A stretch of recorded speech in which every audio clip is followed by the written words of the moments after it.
Month of hope, আশা জাগানিয়া মাস। এই মাস আমাদেরকে হোপফুল করে, আশাবাদী করে। রমাদান যেমনি দ্য মান্থ অফ হোপ, আশা জাগানিয়া মাস, এট দ্য সেম টাইম এই রমাদান হচ্ছে মান্থ অফ ওয়ার্নিং, একটা ওয়ার্নিং এর মাস। নবী যেমনি আশা জাগাইছে, আবার ওয়ার্নিং দিয়েও গেছে, খবরদার। ওয়ার্নিংটা কেমন? আল্লাহর হাবিব সাল্লাল্লাহু আলাইহি ওয়াসাল্লাম মসজিদে নববীর ভেতরে হঠাৎ তিনি মসজিদে নববীর মিম্বারে পা রেখে বললেন আমিন।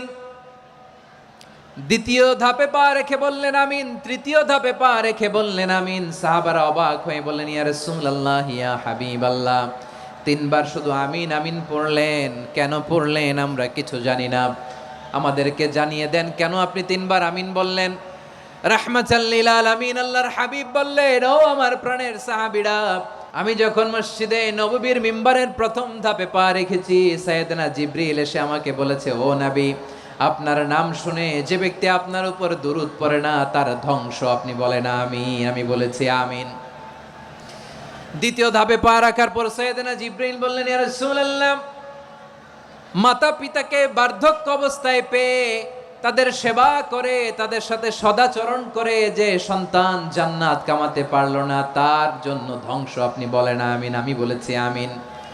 আবার মিম্বারের তৃতীয় ধাপে ঠিক যখনই আমি পা রাখলাম, সাইয়েদনা জিবরাইল বললেন, নবী, রমজান মাস পাওয়ার পরে এই মাসে ইবাদত করে যে ব্যক্তি নিজের গুনাহ মাফ করাতে পারলো না, তার জন্য ধ্বংস। আপনি আওয়াজ করে পড়েন আমিন।